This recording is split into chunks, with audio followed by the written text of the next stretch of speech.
Assalamualaikum warahmatullahi wabarakatuh. Para mahasiswa di seluruh Nusantara, saya Agus Budi Purwanto, Eskom MM, saat ini mengajar di STE Pelita Nusantara Semarang. Saya akan berbagi ilmu mengenai mata kuliah pengantar teknologi sistem informasi. Untuk bab pertama yaitu mengenai pendahuluan, kita akan membahas mengenai dasar-dasar teknologi sistem informasi.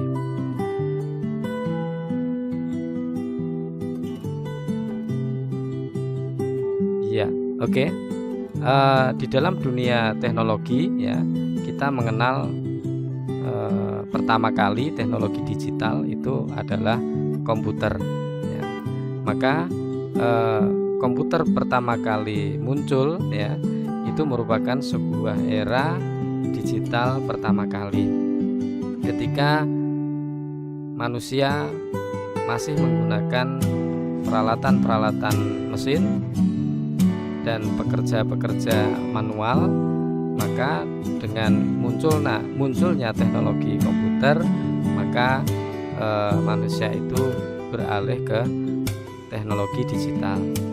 Nah, untuk itu para mahasiswa juga perlu tahu, ya, bagaimanakah komputer itu definisinya, ya, perkembangannya sampai dengan sekarang, ya, itu nanti akan kita bahas dalam mata kuliah ini.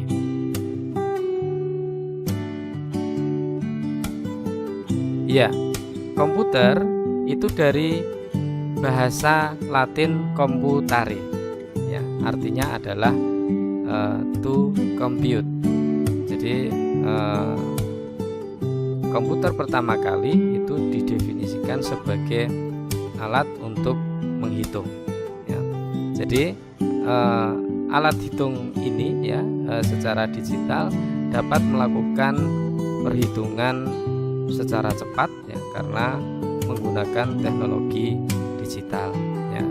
Jadi komputer itu adalah sebuah peralatan elektronik, ya, terdiri dari hardware dan software, ya, dapat menerima input data, ya, data yang diinputkan itu akan diproses, diolah oleh komputer menjadi sebuah informasi, sehingga komputer itu nanti dapat mengolah data secara cepat dan dapat memberikan informasi yang berguna bagi pengguna informasi. Di dalam komputer itu tersimpan, ya, sebuah program, ya. Jadi program atau software itu tersimpan di dalam memori komputer, sehingga ketika komputer dinyalakan, maka program itu akan bisa dijalankan oleh komputer.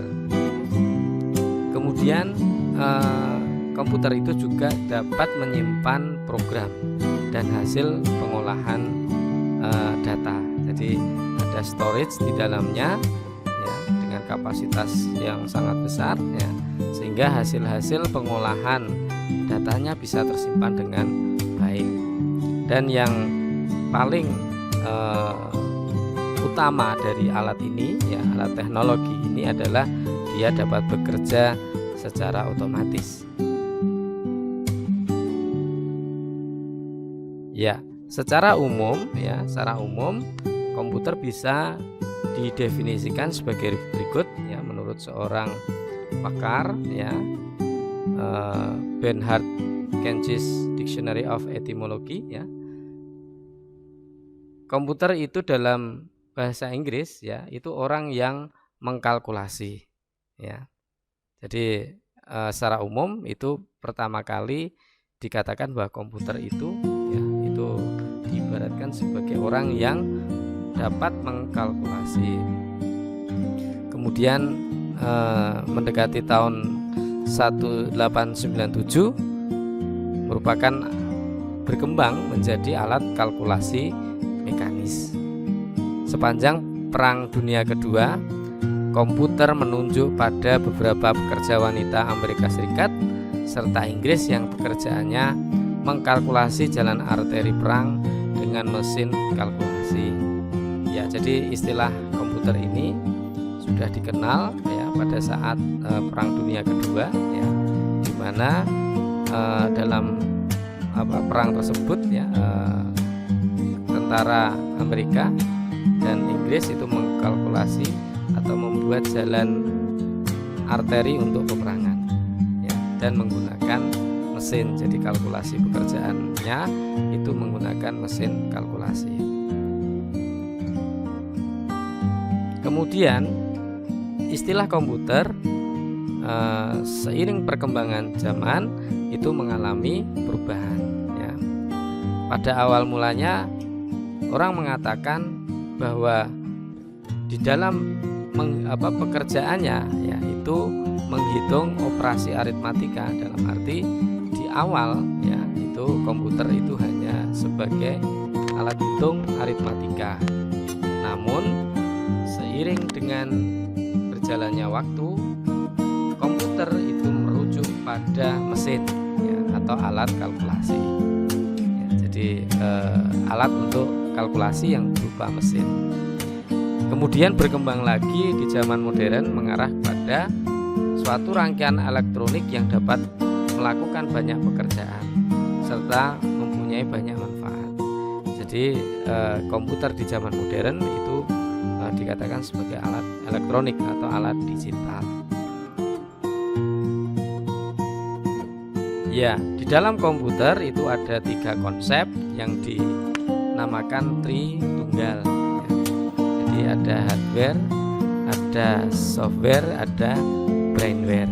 Ya, jadi ini sebuah komputer ya itu dikatakan raksasa bodoh ya, karena dia ketika konsepnya hanya sebagai hardware ya, maka dia bisa melakukan sebuah pekerjaan yang besar ya, kecepatan yang tinggi, tempat penyimpanan yang besar juga. Namun jika hardware ini ya tidak memiliki software atau tidak dijalankan oleh manusia atau brainware, maka dia akan menjadi sebuah raksasa tapi bodoh. Ya, jadi nanti konsepnya yaitu Tritunggal ya, tidak bisa dipisahkan antara hardware, software dan brainware ya. Untuk tahap pertama, manusia harus memasukkan program ke dalam komputer. Komputer sebagai hardware, maka manusia harus memasukkan program atau software ke dalam komputer.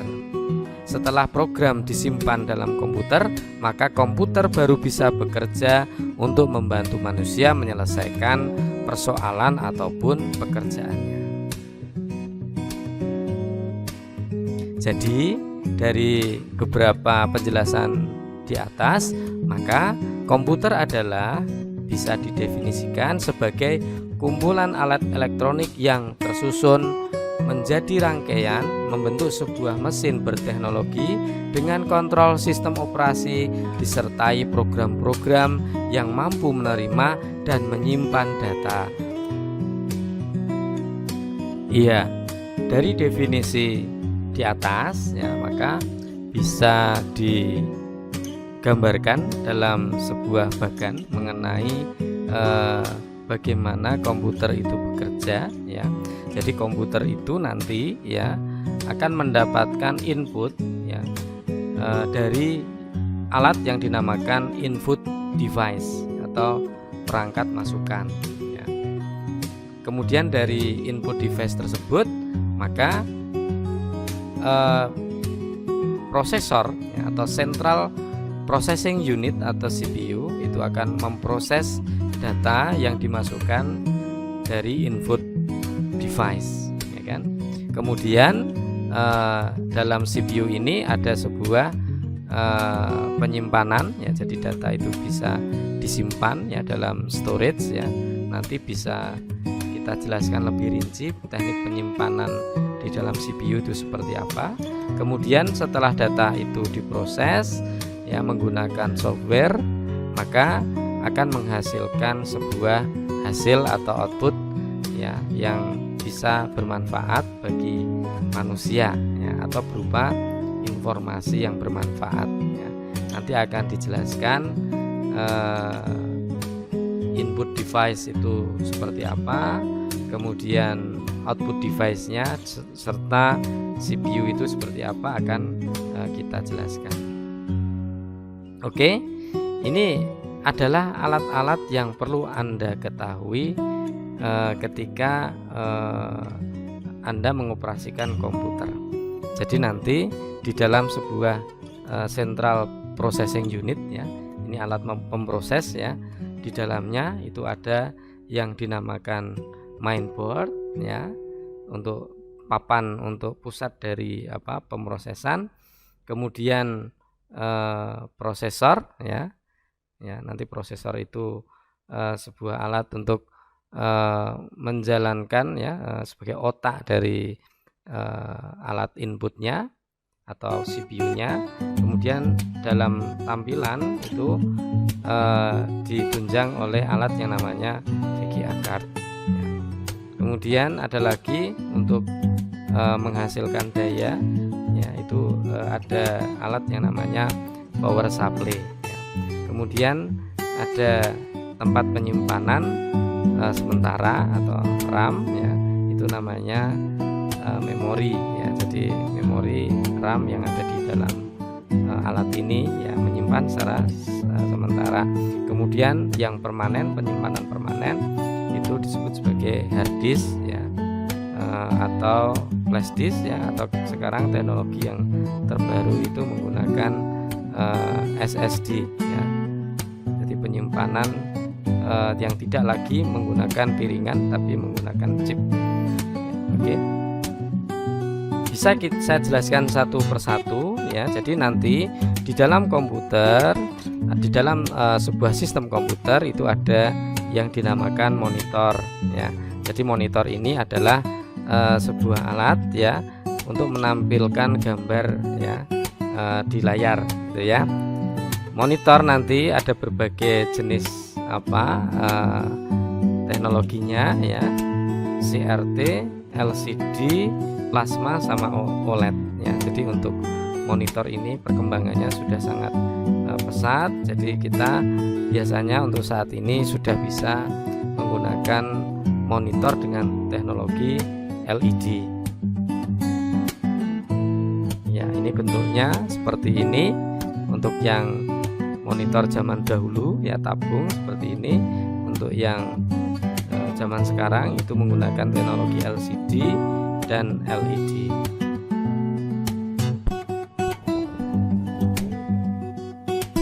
Ya, ini tiga ini bersaing ya. Untuk prosesor Intel ini paling dicari ya karena stabil ya, tidak panas ya. Intel ini bisa sekarang ini teknologinya sampai Core i7 untuk yang beredar di pasaran ya. Sedangkan untuk AMD itu ada sebuah produk ya yang paling diburu itu namanya adalah AMD Ryzen ya. Ini jadi teknologi dua prosesor ini bersaing ya. Yang ketiga Apple mungkin persaingannya tidak begitu gencar ya, karena dilihat dari harga itu Apple yang paling mahal. Jadi untuk segmen mahasiswa ya atau pengguna praktisi dan seterusnya itu mencari yang prosesor Intel atau AMD.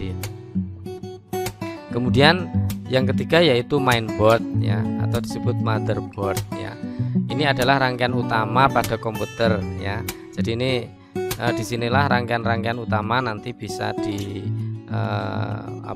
ditempelkan ya. Ada prosesor, ada memori RAM, kemudian ada VGA dan seterusnya ya. Ini namanya mainboard. Kemudian yang berikutnya adalah power supply ya. Power supply sekarang ini juga banyak ya beredar di pasaran ya. Jadi semakin bagus ya untuk dalam pemrosesan komputer. Kemudian untuk teknologi penyimpanan ya, itu ada alat yang namanya hard disk ya. Jadi hard disk ini menggunakan piringan ya, jadi menggunakan track, menggunakan piringan.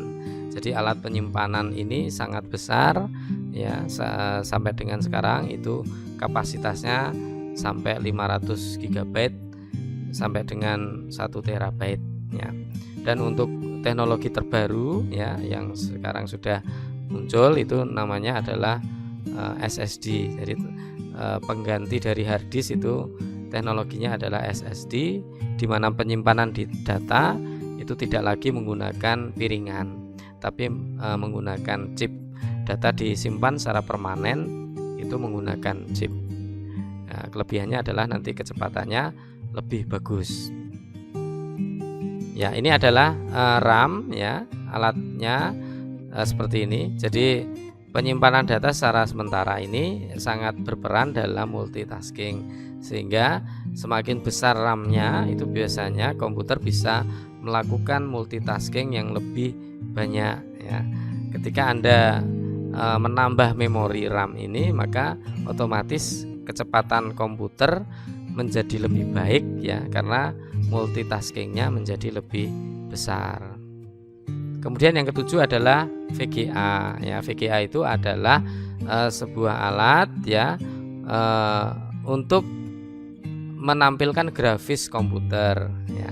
Jadi tampilan-tampilan grafis di monitor itu didukung oleh yang namanya VGA ya. Jadi VGA ini semakin besar memori VGA-nya, maka tampilan yang dihasilkan itu semakin baik ya. Oke, nah ini contohnya seperti ini. Bagi yang suka gamers biasanya akan menambahkan kartu VGA yang bagus ya, untuk keperluan game, atau untuk yang suka desain itu bisa untuk desainer dan rendering.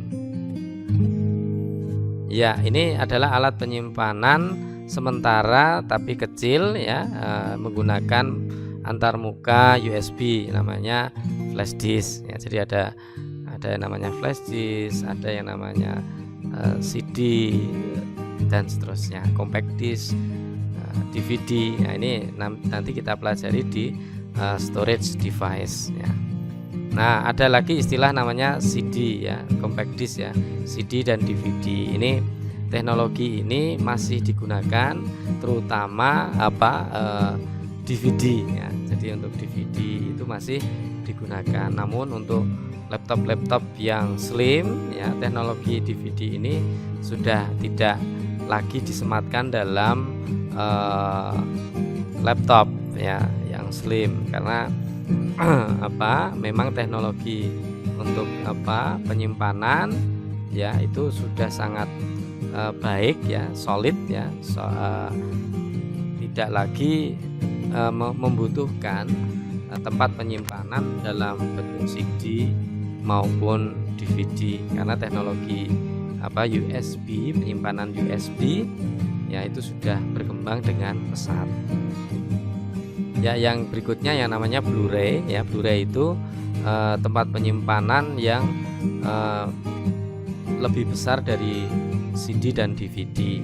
Jadi ini juga harus dibaca dengan cakram ya, alat untuk membaca Blu-ray. Ya, ini. Ya, terus kemudian